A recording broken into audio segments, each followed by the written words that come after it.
جو ہمیشہ عورت کارڈ کے پیچھے جو ہیں کچھ لوگوں کو چھپاتے تھے، ان سے پوچھنا چاہتا ہوں کیا عمران خان صاحب کی بہنیں وہ عورتیں نہیں ہیں؟ فیض حمید صاحب جو ہیں ایک ادارے کا ملازم تھا، اگر اس ادارے میں جو ہے ان کو کسی بات پر سزا دی گئی ہے تو یہ ان کا اندرونی معاملہ ہے، اور تو یہ پاکستان ہمارا ہے۔ ہم روڈ کی اس پار بیٹھے یا روڈ کی اس پار بیٹھے، 4 بجے تک بیٹھے یا صبح 8 بجے تک، یہ کون ہوتے ہیں ہمیں یہ کہنے والے کہ تم نے اس وقت تک بیٹھنا ہے، اس وقت تک نہیں بیٹھنا؟ 9 اپریل 2022 سے ان کو جو ہیں ایک ایسی قوم سے واسطہ پڑا ہے جو عمران خان صاحب سے عشق کرتے ہیں، تو یہ ان کے لیے آؤٹ آف کورس آئے ہیں۔ صاحب اختیار جو بھی ہیں، اگر سیاسی پارٹیوں میں کوئی کہتا ہے کہ ہماری چلتی ہے اور ہم جو ہیں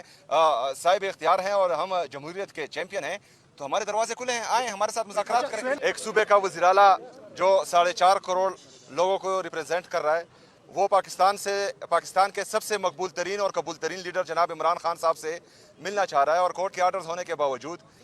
مجھے ملنے نہیں دیا جا رہا، اور کمزرفی کی یہ حالت ہے کہ ایک صوبے کے وزیر اعلیٰ کو تو ملنے ویسے بھی نہیں دیا جاتا۔ آج آپ لوگوں نے یہ بیریئر دیکھا، میں نے ان سے پوچھا کہ میں کسی دوسرے ملک کا وزیر اعلیٰ ہوں، کیا میں پاکستانی نہیں ہوں، میں پاکستانیوں کو ریپرزینٹ نہیں کر رہا؟ آپ لوگوں نے یہ جو بیریئر آج لگائی ہوئی ہے، تو آپ لوگ کیا میسج دے رہے ہیں دنیا کو؟ آپ جو ہیں نفرتیں بڑھا رہے ہیں، آپ لوگ نفرتیں بڑھا رہے ہیں، آپ لوگ دنیا کو یہ پیغام دے رہے ہیں کہ خیبر پختونخوا کی عوام کے ساتھ جو امتیازی سلوک جاری تھا وہ ایسے ہی جاری رہے گا، پہلی بات۔ دوسری بات، جو پرسوں ہوا عمران خان صاحب کی بہنوں کے ساتھ، ہمارے ورکرز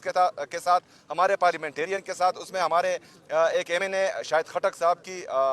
ٹانگ بھی فریکچر ہو چکی ہے، وہاں پر ہمارے صوبائی وزراء مینا خان بھائی اور باقی دوست بھی موجود تھے، ہمارے باقی پارلیمنٹیرین بھی موجود تھے۔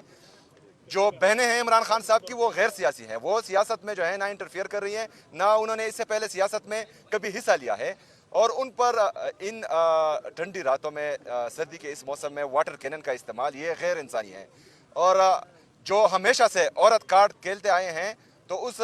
جعلی وزیر اعلیٰ کی یہاں پنجاب میں حکومت ہے، اور اس کی سرپرستی میں عورتوں کے ساتھ یہ ہو رہا ہے جو انتہائی افسوسناک ہے۔ تو میں تمام ہمارے جو ہیومن رائٹس کے علم بردار ہیں، ہمارے جو صحافی برادری ہے جو ہمیشہ عورت کارڈ کے پیچھے جو ہیں کچھ لوگوں کو چھپاتے تھے، ان سے پوچھنا چاہتا ہوں کیا عمران خان صاحب کی بہنیں وہ عورتیں نہیں ہیں؟ کیا عمران خان صاحب کی اہلیہ بشرا بی بی، جن کو ناحق قید کیا ہوا ہے، جن کا سیاست سے دور دور تک کوئی لینا دینا نہیں ہے، ان کو جو ہے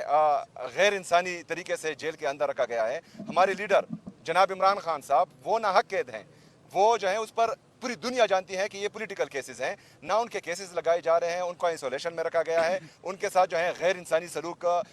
جیل میں کیا جا رہا ہے، تو یہ تمام جو ہیں یہ لکھا بھی جا رہا ہے اور یہ یاد بھی رکھا جائے گا۔ اس 3.5 سال سے ان کی ایک پالیسی چل رہی ہے، عمران خان کو مائنس کرنا اور پاکستان تحریک انصاف کو مائنس کرنا۔ 1947 سے لے کر 9 اپریل 2022 تک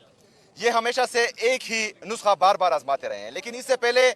ان کی خوش قسمتی یہ تھی کہ اس وقت کے جو سیاسی لیڈر تھے وہ جعلی لیڈر تھے، ان کے جو سیاسی کارکن تھے وہ ابن الوقت چڑھتے سورج کے پجاری تھے۔ 9 اپریل 2022 سے ان کو جو ہیں ایک ایسی قوم سے واسطہ پڑا ہے جو عمران خان صاحب سے عشق کرتے ہیں، تو یہ ان کے لیے آؤٹ آف کورس آئے ہیں، اور عشق جو ہے وہ نہ دبتا ہے نہ گھٹتا ہے، وہ ہمیشہ بڑھتا ہے۔ صاحب اختیار جو بھی ہیں، اگر سیاسی پارٹیوں میں کوئی کہتا ہے کہ ہماری چلتی ہے اور ہم جو ہیں صاحب اختیار ہیں اور ہم جمہوریت کے چیمپئن ہیں، تو ہمارے دروازے کھلے ہیں، آئیں ہمارے ساتھ مذاکرات کریں۔ یہ کسی کے باپ کا پاکستان نہیں ہے، یہ ہمارا پاکستان ہے، ہم پاکستان کی عوام ہیں، ہم نے ہمیشہ جو ہے آئین اور قانون کی بالادستی کی بات کی ہے۔ ہم اگر حقیقی آزادی کی جدوجہد میں اپنا کردار ادا کر رہے ہیں تو ہم جو ہیں آئین اور قانون کی بالادستی چاہ رہے ہیں، ہم آزاد عدلیہ کی بحالی چاہ رہے ہیں، ہم آزاد میڈیا کی بحالی چاہ رہے ہیں، تو یہ پاکستان ہمارا ہے۔ ہم روڈ کی اس پار بیٹھے یا روڈ کی اس پار بیٹھے، 4 بجے تک بیٹھے یا صبح 8 بجے تک، یہ کون ہوتے ہیں ہمیں یہ کہنے والے کہ تم نے اس وقت تک بیٹھنا ہے، اس وقت تک نہیں بیٹھنا؟ ہمارا ملک ہے، ہم جب چاہیں بیٹھ سکتے ہیں، جدھر چاہیں بیٹھ سکتے ہیں۔ فیض حمید صاحب جو ہیں ایک ادارے کا ملازم تھا، اگر اس ادارے میں جو ہے ان کو کسی بات پر سزا دی گئی ہے تو یہ ان کا اندرونی معاملہ ہے، اور جب سیاسی معاملے پر بات ہوگی تو پھر انشاءاللہ ہم بھرپور جواب دیں گے۔ دیکھیں، شہباز شریف صاحب کہ آپ جو ہیں وہ تقریریں اٹھا کر دیکھ لیں، وہ کہتا تھا کہ جو سپورٹ جو ہے آج کی حکومت کو مل رہی ہے تو اگر اس کا 30% بھی مجھے ملے تو میں پاکستان کو جو ہے یورپ بنا لوں گا۔ تو شہباز شریف صاحب کو اب سمجھنا چاہیے کہ وہ 30% سپورٹ نہیں،